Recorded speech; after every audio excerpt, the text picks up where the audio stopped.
Eu quero compartilhar com vocês algumas ações que a Claro vem tomando. Eu agradeço muito o convite e espero compartilhar com vocês essas ações que a gente está, hoje em dia, está assumindo cada vez mais importância embaixo dessa palavra chamada sustentabilidade. Então, eu trouxe algumas iniciativas que a gente está fazendo. Vou falar sobre elas. Tem várias outras, mas eu gostaria de destacar essas. Não é um timeline, mas são iniciativas que a gente vem já colocando em prática e compartilhar com vocês os resultados que a gente está fazendo. A gente tem aí, na parte de fontes renováveis, um grande projeto de geração distribuída. Nós temos exemplos em logística reversa.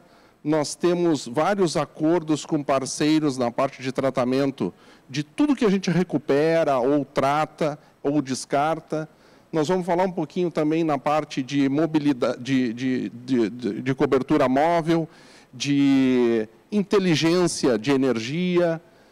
Nós também vamos falar um pouquinho de features que nós colocamos em antenas, basicamente com eficiência energética. E, por fim, um pouquinho aí dos resultados que consolidam isso tudo, porque a Claro é signatária do Pacto Global. Tá bem?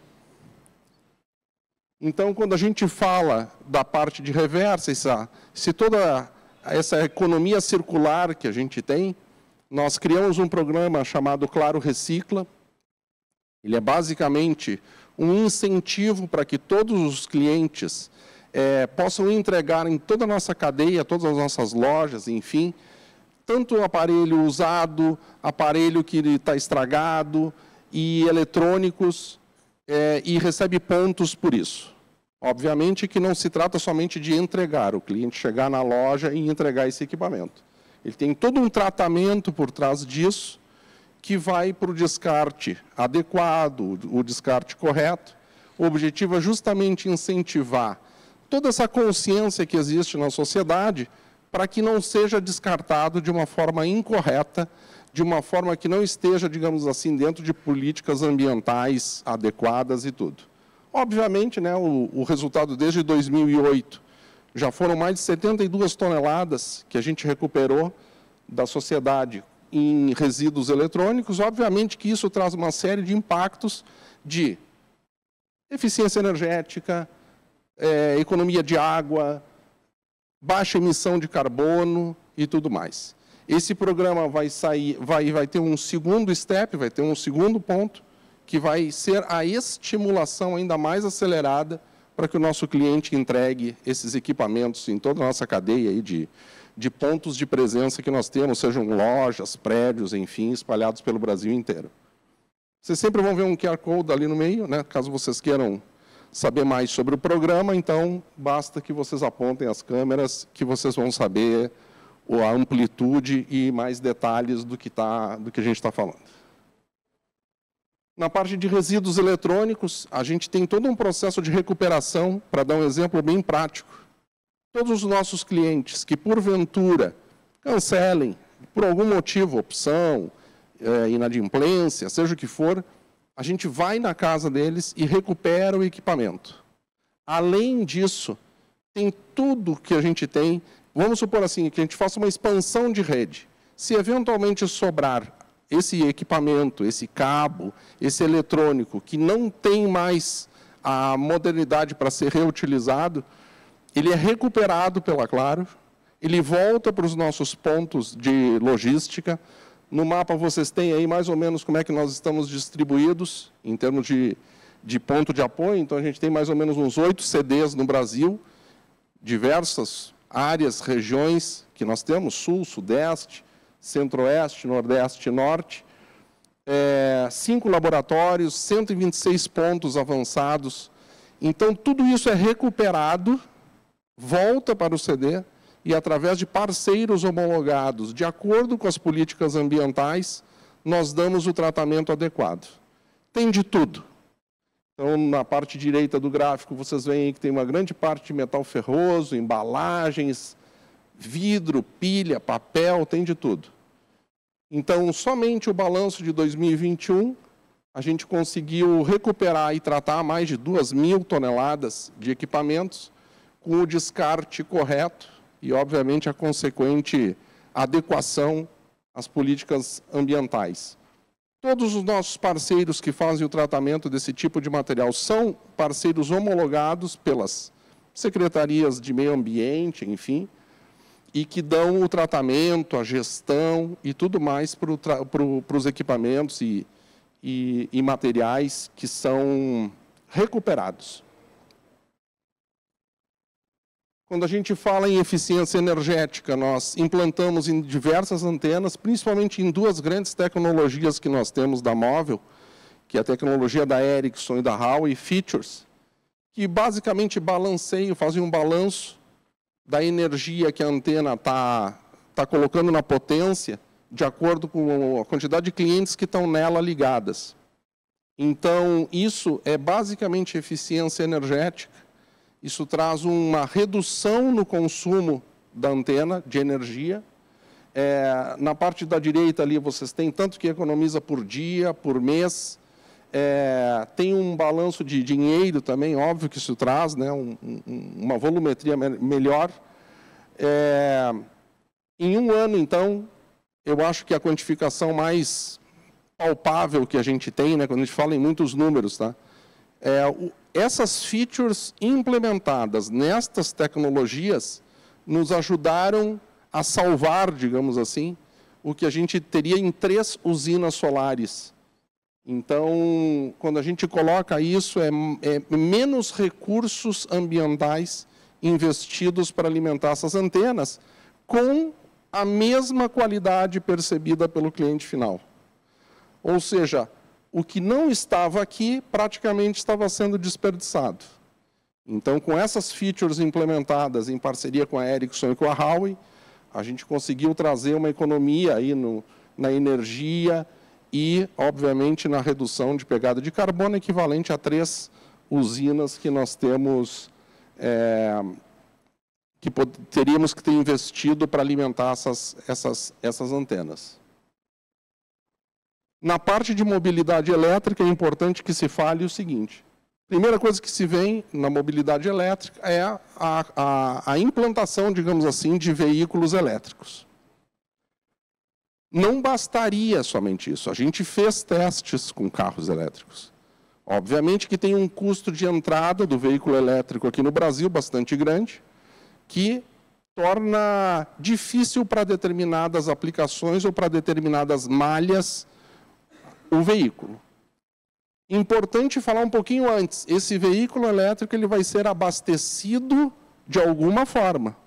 Portanto, o veículo elétrico ele pode ser limpo, abastecido com uma fonte termoelétrica, uma fonte térmica, a carvão, uma usina termoelétrica, que vai ser uma energia suja. Então, o passo antes que a Claro está fazendo é: vamos nos preparar para abastecer, quando esta onda de veículos elétricos vier, com fontes de energia que sejam limpas. Portanto, o teste dos carros ele foi feito. A gente trabalha em células com a maior aplicação que a gente está falando aqui são veículos de aplicação técnica. Os nossos técnicos que fazem serviço técnico, manutenção, eles trabalham em células. Essas células não têm um deslocamento muito grande, porque justamente eles têm uma eficiência de tempo bastante grande, o deslocamento não pode ser alto. Com isso, o veículo elétrico ele serviria como solução para Claro perfeitamente. No entanto, a gente está dando um passo antes, que vamos tentar criar ferramentas e mecanismos para que esses veículos elétricos sejam abastecidos também com energia renovável, sustentável, menos poluentes, para que toda a cadeia de abastecimento e de mobilidade ele tenha uma baixa pegada de carbono. Na parte superior, ali em 2021, vocês viram que a gente, em algumas situações geográficas, a gente está substituindo o carro, a combustão, por bicicletas. Isso tem uma simpatia extremamente grande para a comunidade, o técnico cria vínculo e tem que ser plano. A gente colocou em 4 cidades, São Paulo, Rio de Janeiro, Santa Catarina e Florianópolis, e na Bahia, em Salvador,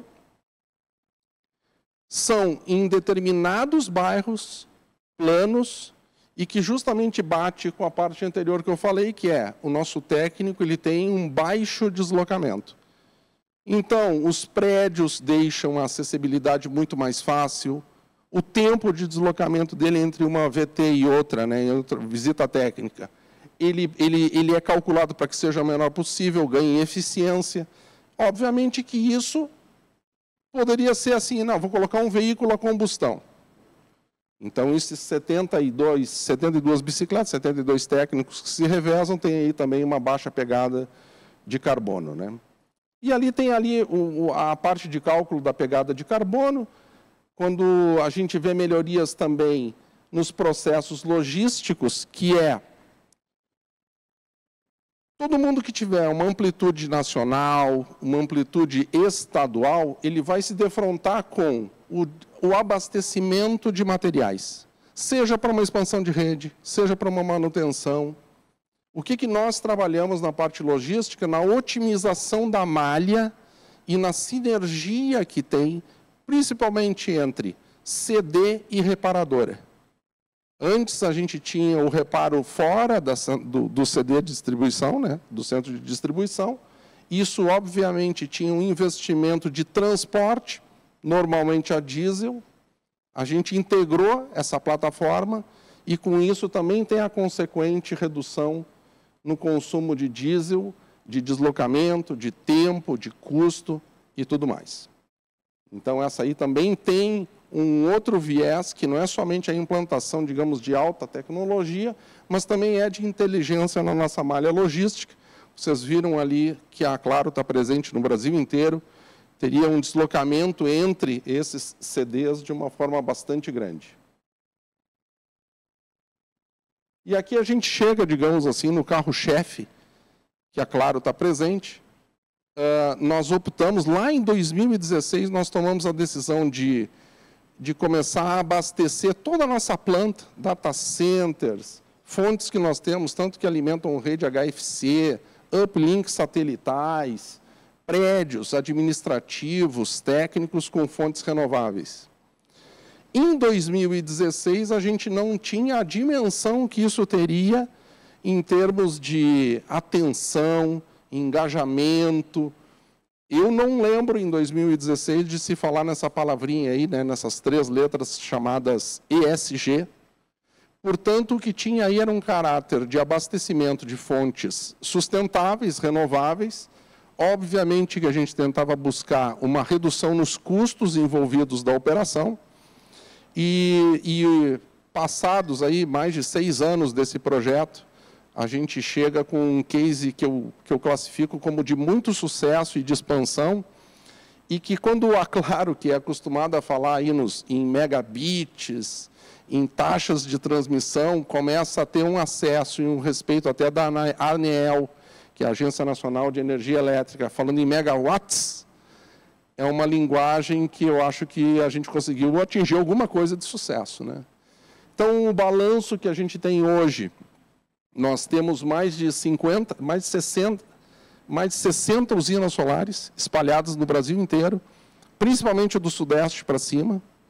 Nós temos mais de 15 aerogeradores somente numa grande planta eólica aqui na Bahia, por sinal, turbinas Vestas, né? Eu acho que no painel seguinte aí a gente vai discutir um pouquinho mais. Nós temos 6 hidrelétricas, elas não são hidrelétricas grandes, são micro ou pequenas hidrelétricas, normalmente produzindo energia a partir de desvios de pequenos córregos, portanto, a gente não vai ver aquele impacto ambiental de grandes áreas de água represada, certo? São pequenas micro e microgeração. A foto que vocês veem aí de cima, vocês vão notar que ela tem uma certa característica alemã, porque quem constrói essa usina fez ela, inclusive, adequada à arquitetura que tinha, cultura local. Essa aí fica no interior de Santa Catarina, uma região alemã, e quem construiu para Claro fez ela adequada à cultura local, justamente para diminuir até o impacto visual, fica uma obra bonita. E 2 grandes projetos interessantíssimos que eu classifico. A gente opera as 2 maiores usinas de biogás que tem aqui no Brasil, uma no Rio de Janeiro e outra em São Paulo. Esse biogás ele é consequente de aterros sanitários, homologados. A visão que nós temos de um aterro sanitário, como que a gente opera, não é a visão de lixão. A foto do fundo da turbina, né, vocês vão notar, já é o aterro.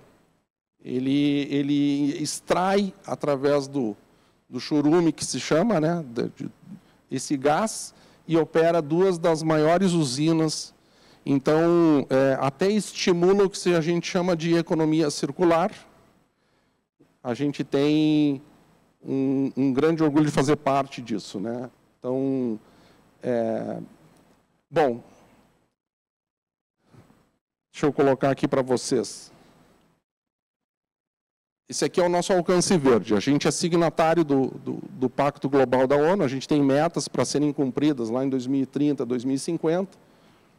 Quando a gente fala da rede móvel, tem exemplos claros ali de estados que já estão operando com antenas acima de 50%, eu só botei alguns exemplos, né, em energia renovável, ou seja, todas aquelas usinas que vocês viram nas lâminas anteriores, elas já abastecem a energia e a potência dessas antenas. Estados como Pernambuco, Mato Grosso do Sul, Minas, Brasília, Bahia, Goiás, Sergipe, já operam muito próximo aí quase que na integralidade, principalmente os 6 primeiros. A gente se comprometeu, então, até 2030 na redução. Para quem entende, assim, escopo 1, 2 e 3, eles são classificados, é a forma como a gente classifica as nossas emissões. Então, envolve lá tanto a parte de mobilidade, impacta a parte de energia, a forma como é coletada, e toda a nossa outra parte administrativa, eficiência energética e tudo mais.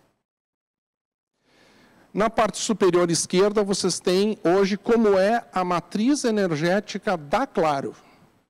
Então, hoje, 32% da nossa energia, ela vem pura da matriz energética brasileira, com o que a gente chama de grid.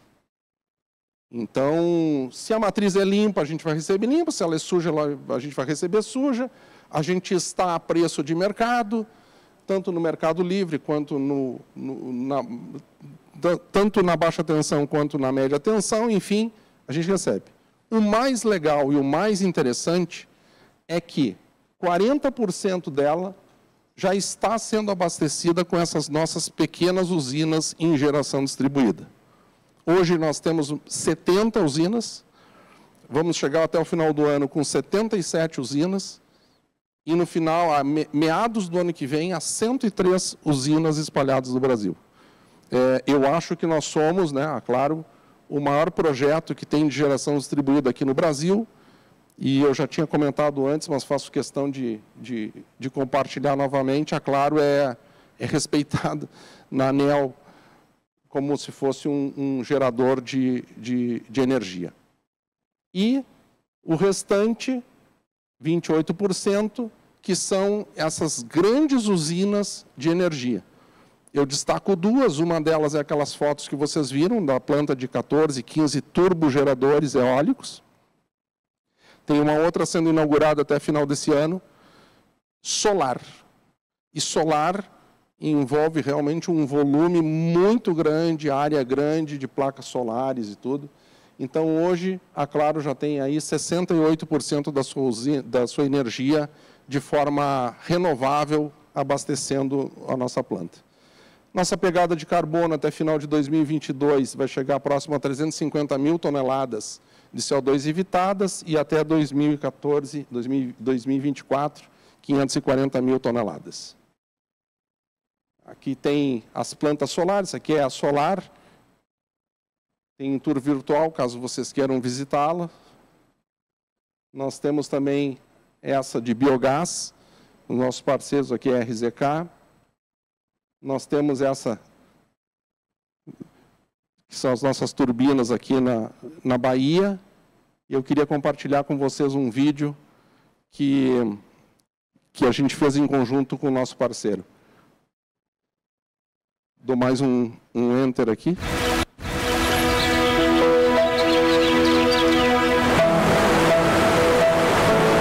Toda transformação começa com atitude.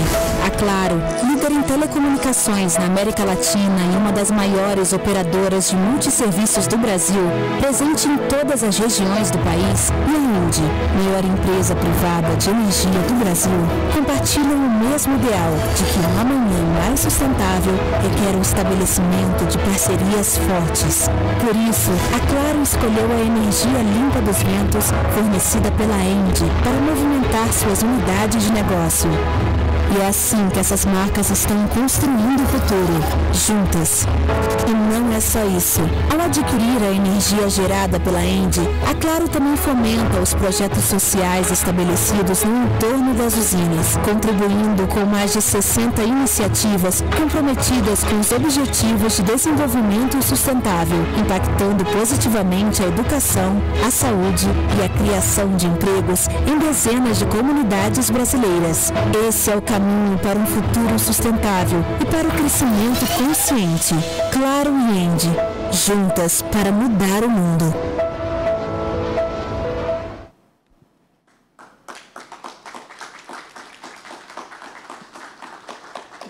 Está aqui o meu contato, meu e-mail. Eu tenho certeza, cada vez que eu falo, né, representando a Claro, tem lá mais de 35 mil funcionários diretos e outros tantos indiretos que tenho certeza que traz muito orgulho, porque realmente é um projeto que a gente está construindo o futuro, entregando qualidade para o cliente final, mas também de uma forma sustentável e adequada, é o que o mundo espera, né? Obrigado.